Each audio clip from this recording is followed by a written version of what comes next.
Imagine paying the price of a canal-side mansion in Amsterdam for a single flower bulb.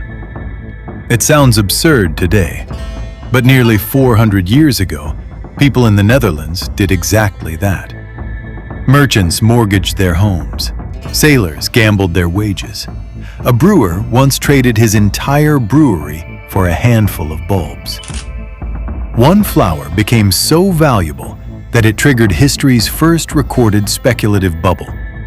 And yet, strangely, that same flower helped turn a small, waterlogged patch of land in northern Europe into one of the wealthiest trading nations the world had ever seen.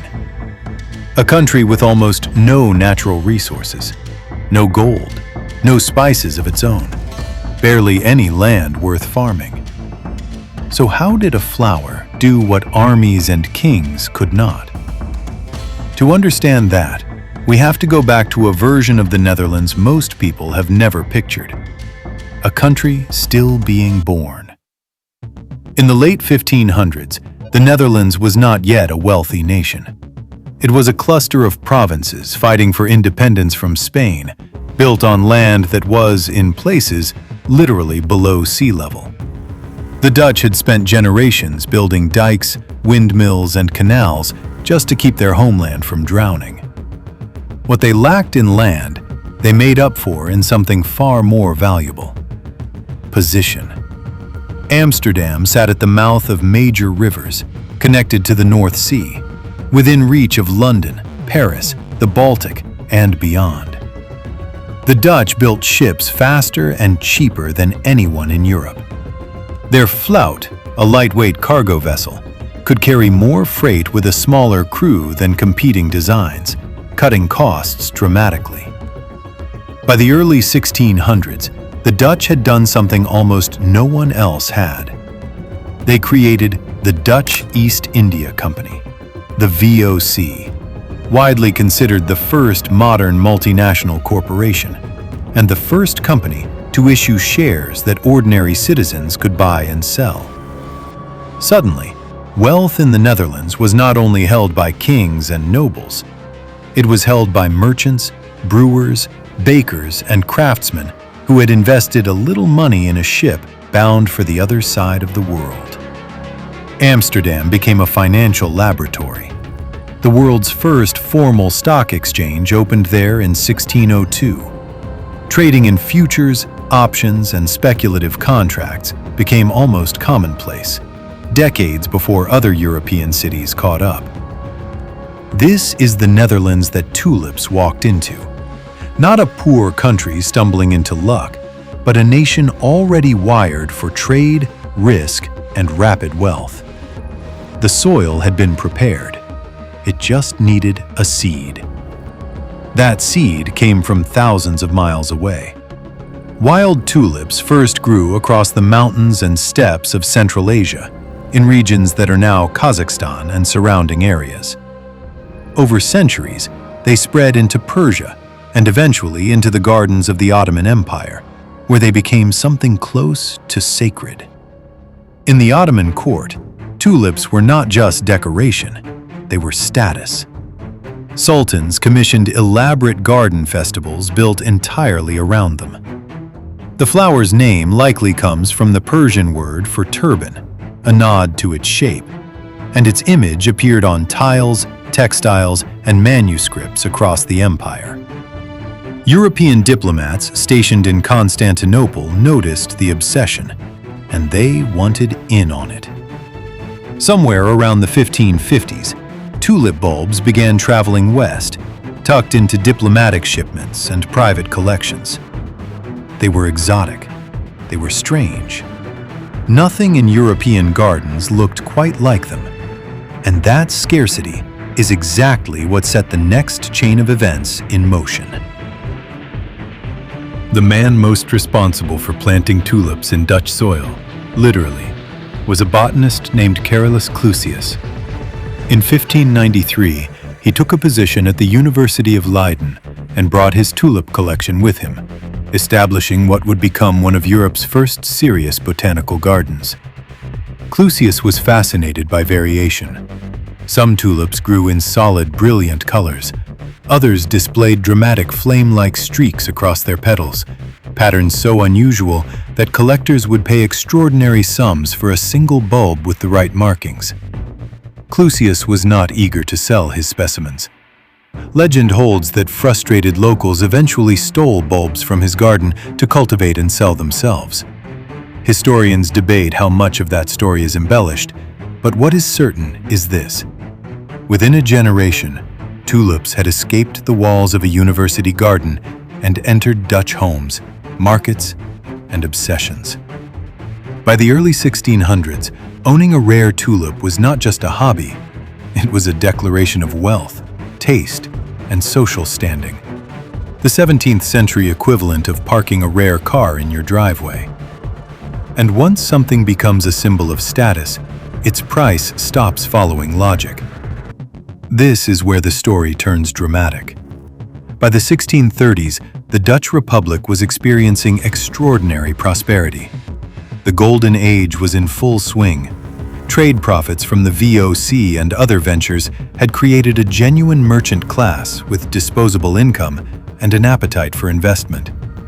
Tulips, especially the rare virus-streaked varieties known as broken tulips, became the perfect object for speculation.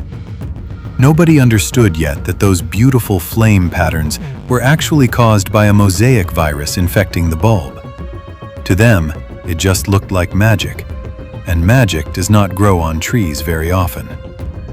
Because tulip bulbs only bloom for a short window each year, traders developed a clever workaround. They began selling contracts for bulbs still in the ground, agreements to buy a specific bulb once it was dug up later that season. This was, in effect, one of the earliest known futures markets. At first, this made sense. Growers could sell in advance.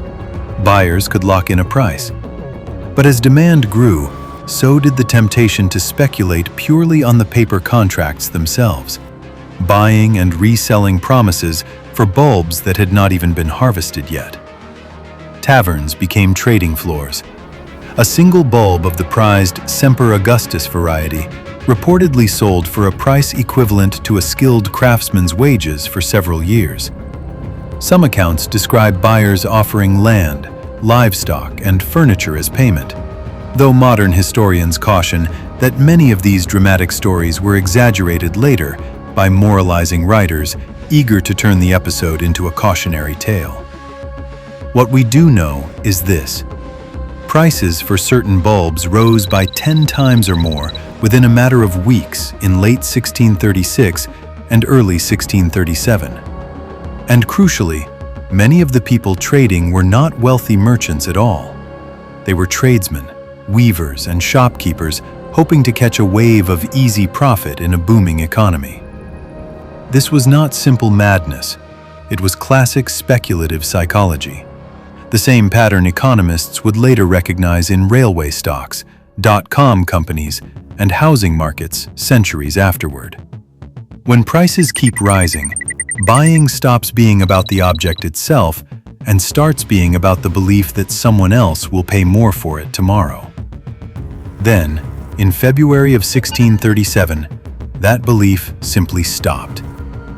At an auction in Haarlem, buyers failed to show up in the usual numbers. No one knows the exact spark, but confidence, once shaken, spreads fast. Word rippled through the trading network that prices had peaked. Within days, sellers outnumbered buyers everywhere, and contracts that had been worth fortunes became nearly worthless. Panic followed. Traders who had agreed to buy bulbs at sky-high prices tried to walk away from their contracts. Courts were flooded with disputes. The Dutch government eventually stepped in, ruling that many contracts could be settled for a fraction of their original value rather than enforced in full. Here is what modern historians want you to understand, because popular retellings often get this wrong. Tulip Mania did not collapse the Dutch economy. It did not bankrupt the nation or end the Golden Age. Recent economic research suggests the crash was largely contained to a relatively narrow group of speculators and specific trading circles, not the broader Dutch financial system. The legend of total ruin makes for a better story than the truth. The truth is quieter, and in some ways more interesting. Because Tulip Mania was not really the end of the tulip story in the Netherlands. It was just the beginning of a much longer one. Once the speculative frenzy burned out, something remarkable happened. The obsession with novelty and instant riches faded, but the underlying skill did not disappear. Dutch growers had spent decades learning how to breed, propagate, and cultivate tulips with extraordinary precision. That expertise did not vanish. It matured. Over the following centuries, Dutch horticulturalists turned bulb growing from a speculative gamble into a genuine agricultural science. They developed techniques for controlling soil composition, timing bloom cycles, and eventually breeding out the very virus that had once made broken tulips so prized, since a healthy, disease-free bulb turned out to be far more commercially reliable than a beautiful but fragile mutation. By the 1800s and into the 1900s, the Netherlands had transformed tulip cultivation into an export industry, not a get-rich-quick scheme. Today, that transformation has produced something staggering. The Netherlands remains the dominant force in global floriculture. Dutch flower and plant exports reached roughly 12 billion euros in a recent year, making the country responsible for a substantial share of the entire world's cut flower and ornamental plant trade. Royal Flora Holland, the cooperative that runs the country's major flower auctions, moves millions of stems through its facilities daily, using a Dutch auction system, prices starting high and ticking downward until a buyer commits, a method with roots stretching back to those same 17th century trading halls. Greenhouse technology took things even further. Dutch growers pioneered climate-controlled facilities that allow tulips and countless other flowers to bloom on demand regardless of season, using advanced lighting, heating, and automation systems that other countries still study and import. Around Keukenhof, one of the most visited gardens on Earth, tourists now walk through the same fields that once produced financial madness. Only now, the tulips generate revenue through admission tickets, tourism spending, and global branding rather than reckless contracts. The flower that once nearly broke fortunes now quietly builds them, season after season, bulb after bulb. So here is the strange, almost poetic truth hiding underneath this whole story. The tulip did not build the Netherlands by making anyone rich overnight. That version collapsed in a matter of weeks in 1637. What actually built the Netherlands was everything the tulip forced the country to develop around it. Financial markets sophisticated enough to handle contracts on flowers that did not exist yet. Agricultural science precise enough to master a fragile foreign bulb. And a trading culture confident enough to turn a passing obsession into a permanent industry. The flower was never really the point. It was the excuse. A tiny, borrowed bulb from the mountains of Central Asia became a mirror, reflecting back everything the Dutch were already becoming. Ambitious, inventive, and endlessly willing to bet on the future. Which raises a question worth sitting with long after the video ends. How many of the objects around us right now, ordinary, unremarkable, easy to overlook, are quietly shaping the next great economic story, long before anyone thinks to notice?